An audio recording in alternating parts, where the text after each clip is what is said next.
ஆண்களுக்கும் சாபம் விடும் சக்தி அப்படிங்கிறது அக்காலத்திலிருந்து இருந்தது. இந்த சிலப்பதிகாரம் அப்படின்னு சொல்லக்கூடிய ஒரு புராணமே உண்டானதாக அந்த பெண் சாபத்தினால ஏற்பட்ட ஒரு விஷயத்தை நம்ம பார்க்கணும். இப்போ இந்த ஆண் சாபம் எந்த இடத்துல இருக்கு அப்படிங்கிறது இனி ஒரு காலம் இவ்வுலகத்தில் எந்தவித ரகசியத்தையும் எந்த பெண்மணியாலும் காக்க முடியாமல் போகட்டும் அப்படின்னு சொல்லி தர்மர் சாபமிட்டதாக சொல்லப்படுகிறது. அதனாலதான் எந்த பெண்மணிகிட்ட போய் ரகசியத்தை சொன்னாலும் என்ன பண்ணுவா, உடனே அது மறாத நாள் காலத்தால விடிஞ்சு எழுந்திருக்கும் போது ஊருக்கே தெரிஞ்சிருக்கும். அதனாலதான் ஆண் சாபம் அப்படிங்கிறதும் இருக்கு அப்படிங்கறத நம்ம இதன் மூலமாக உணர முடிகிறது. பெண் சாபத்திற்கும் சரி ஆண் சாபத்திற்கும் சரி பரிகாரம் அப்படிங்கிறது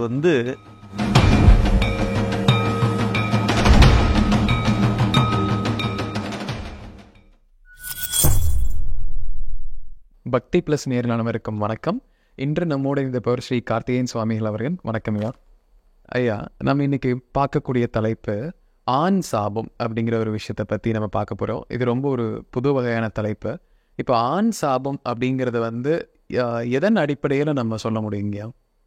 நிச்சயமாக ஆண்களுக்கும் சாபம் விடும் சக்தி அப்படிங்கிறது அக்காலத்திலிருந்து இருந்தது. பெண்களுக்கும் இந்த மாதிரியான விஷயங்கள் இருந்தது. அதை தான் நம்ம என்ன பண்ணுறோம் அப்படின்னு பார்த்தீங்கன்னாக்க, கண்ணகி மதுரையை எரிச்ச ஒரு சிலப்பதிகாரம் அப்படின்னு சொல்லிட்டு ஒரு புராணத்தை நம்ம படிக்கிறோம். கண்டிப்பாக அந்த பத்னி சாபம் அப்படிங்கிறது அந்த மதுரையை எரிச்சதாக சொல்கிறோம். அவள் போய் வத்தி வச்செல்லாம் கொளுத்தி விட்டுல, அந்த சாபத்தின் விளைவாக இந்த சிலப்பதிகாரம் அப்படின்னு சொல்லக்கூடிய ஒரு புராணமே உண்டானதாக அந்த பெண் சாபத்தினால ஏற்பட்ட ஒரு விஷயத்தை நம்ம பார்க்கணும். இப்போ இந்த ஆண் சாபம் எந்த இடத்துல இருக்கு அப்படிங்கிறது ஒரு கேள்விக்குறியாகவே எல்லார் இடத்துலையும் இருக்கு. காம குரோத லோப மத மாச்சரியம் அப்படின்னு சொல்லக்கூடிய பஞ்சமகா பாபங்கள், இந்த பாபங்களை செய்யாத ஒரு ஆண் அவன் விடக்கூடிய சாபம் அப்படிங்கிறது நிச்சயமா பலிதமாகும். சரிங்க. அப்போ ஆண்கள் சாபம் விடுவதற்கான விஷயங்கள் அப்படிங்கிறது இருக்கு. அது அந்த காலத்திலேருந்தே இருந்திருக்கு, நிறைய இருந்திருக்கு. அப்ப பரசுராமர் கர்ணனுக்கு சாபம் இடுகிறார். ஒரு ஆண் மற்றொரு ஆணுக்கு சாபம் இடுகிறார். அது குரு சிஷ்யன் அப்படிங்கிறதெல்லாம் விட்டுறலாம். என்ன சாபம் இடுகிறார் அப்படின்னாக்க, நீ ஒரு பொய் உரைத்ததுனால நீ கற்ற வித்தை அப்படிங்கிறது உனக்கு சரியான நேரத்தில் பலனளிக்காமல் போகும் அப்படிங்கிற ஒரு சாபத்தை பரசுராமர் கர்ணனுக்கு கொடுத்ததாக நம்ம மகாபாரதத்தில் படிக்கிறோம். அப்போ ஒரு ஆண் தான் சாபம் விட்டுருக்காருங்க. இப்போ அந்த ஆண் சாபம் அப்படிங்கிறது இருக்க தான் செய்யுது. ஐயா, இப்போ ஆண் சாபம் அப்படிங்கிறது தொடர்ந்து ஒரு இந்த தலைமுறைக்கு இருக்கு, இந்த குடும்பத்திற்கே இருக்கு அப்படிங்கிற மாதிரி ஏதாவது இருக்காங்கய்யா? அது பெண் சாபத்திற்கான ஒரு விஷயம் மட்டும்தான். அது தொன்று தொட்டு அப்படிங்கிறது. ஒரு ஆண் சாபம் அப்படிங்கிறது நிவர்த்திக்கு உட்பட்டது தான். இப்போ ஆண் சாபம் இருக்குங்கிறத நம்ம எதன் அடிப்படையில் நம்ம உணர முடியும்? என்ன மாதிரி பிரச்சனைகள் ஏற்படுங்கய்யா? நல்ல ஒரு அருமையான கேள்வி. இந்த கேள்வி அப்படிங்கிறது பார்த்தீங்கன்னா, மகாபாரதத்தை நம்ம மீண்டும் எடுத்துக்கலாம். கர்ணன் தன்னுடைய அண்ணன் அப்படின்னு தெரியாம பஞ்ச பாண்டவர்கள் அவரை வீழ்த்துறாங்க. அவர் மரண தருவாயில் இருக்கும்பொழுது குந்தி தேவி அந்த போர்க்களத்துக்கு வரா. அப்பதான் பஞ்ச பாண்டவர்கள்ட்ட அந்த உண்மையை சொல்றா, இவன் உங்களுடைய அண்ணன் அப்படின்னு சொல்லிட்டு. அப்ப அந்த இடத்துல தர்மர் கேட்கிறார், எனக்கு கிடைத்த மாலை மரியாதை அரச பதவி அனைத்தையும் அனுபவிக்கக்கூடிய அண்ணனை நாங்க வீழ்த்தியிருக்கோம். இது மிகப்பெரிய ஒரு பாவம். இந்த பாவத்தை செய்யறதுக்கான காரணம் இவன் அண்ணன் அப்படிங்கிற மிகப்பெரிய ரகசியத்தை நீ ஒளிச்சு வச்சிருந்ததுதான். இன்னைக்கு நான் சாபமிடுறேன், இனி ஒரு காலம் இவ்வுலகத்தில் எந்தவித ரகசியத்தையும் எந்த பெண்மணியாலும் காக்க முடியாமல் போகட்டும் அப்படின்னு சொல்லி தர்மர் சாபமிட்டதாக சொல்லப்படுகிறது. அதனாலதான் எந்த பெண்மணிகிட்ட போய் ரகசியத்தை சொன்னாலும் என்ன பண்ணுவா, உடனே அது மறாத நாள் காலத்தால விடிஞ்சு எழுந்திருக்கும் போது ஊருக்கே தெரிஞ்சிருக்கும். உண்மைதாங்க.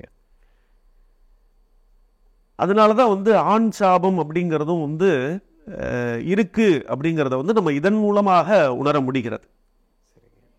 ஐயா, இப்போ ஆண் சாபம் இருக்கு அப்படிங்கிற பட்சத்தில் அதற்கான பரிகாரங்கள் அப்படிங்கிற மாதிரி ஏதாவது இருக்காங்க? பொதுவாக பெண் சாபத்திற்கும் சரி ஆண் சாபத்திற்கும் சரி பரிகாரம் அப்படிங்கிறது மன ரீதியாக நம்ம பண்ணிக்கலாமே தவிர அதற்கு காலத்திற்கும் அனுபவம் மட்டுமே பரிகாரம். நீ அனுபவிச்சே ஆகணும். சரிங்க. பரிகாரம் அப்படிங்கிறதே சும்மா பெயரளவுக்கு இருக்குமே தவிர நிச்சயமாக கிடையாது அப்படிங்கிறது தான் உண்மை. அப்போ ஒரு ஆண் சாபம் வந்துடுது அப்படிங்கிற பட்சத்தில் அவங்க காலத்திற்குமே ஒரு கோயிலுக்கு போனால் கொஞ்சம் குறையும், அந்த மாதிரி குறைப்பதற்கான வழிமுறைகள் கூட எதுவும் இல்லையாங்க? நம்ம ஒரு விஷயத்தை புரிஞ்சுக்கணும்.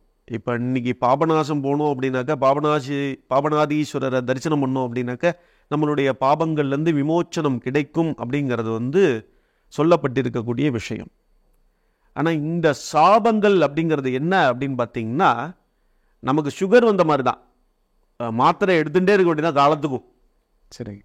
இந்த பரிகாரத்தை பண்ணிகிட்டே இருக்க வேண்டியதான். அதற்கு விமோச்சனமே கிடையாது. உன்னுடைய மரணம் தான் விமோச்சனம். சரிங்க. ஸோ இப்போ ஆண் சாபம்ங்கிறது நம்ம தவிர்க்க பொதுவாக சாபம் அப்படிங்கிறது சரீரத்திற்கு வரக்கூடியதில்லை, உன்னுடைய ஆன்மாவிற்கு கொடுக்கக்கூடிய தண்டனை அது. அப்படிதான் எடுத்துக்கணும் அதை. சரிங்க. விமோச்சனம் அப்படிங்கிறதே கிடையாது. ஒரு மனிதனினுடைய சாபம் அப்படிங்கிறது இன்னொரு மனிதனினுடைய மரணத்தில் தான் நிறைவு பெறுகிறது. பெண்களுக்கு மட்டும்தான் அந்த ஆண்கள் சாபம் கொடுக்குற மாதிரி இருக்குமாங்க, இல்லை ஆண் பெண் எல்லாருக்குமே அந்த சாபங்கள் ஏற்படுறதுக்கான வாய்ப்பு இருக்கு? இங்கே ஆண் பெண் அப்படிங்கிறது பாலினமாக பிளவுபட்டு இருக்கிறதே தவிர இதில் யாருக்கும் யாரும் சளைத்தவர்கள் அல்ல. ஆணுக்கு பெண் இங்கு நிகர். அதனால தான் அர்த்தநாரீஸ்வரராக திருச்செங்கோட்டில் இறைவன் காட்சி கொடுக்குறார். இதில் இந்த சாபம் அந்த சாபம் அப்படின்லாம் பாகுபாடெல்லாம் கிடையாது, எல்லாத்துக்கும் ஒரே பலம்தான். ஸோ இப்போ சாபங்கள் பற்றி நம்ம நிறைய விஷயங்கள் தெரிஞ்சுக்கிட்டோங்கய்யா. கண்டிப்பாக நம்ம நேயர்களுக்கு இது ரொம்ப ஒரு பயனுள்ள கருத்துக்களாக இருக்கும். ரொம்ப நன்றிங்க.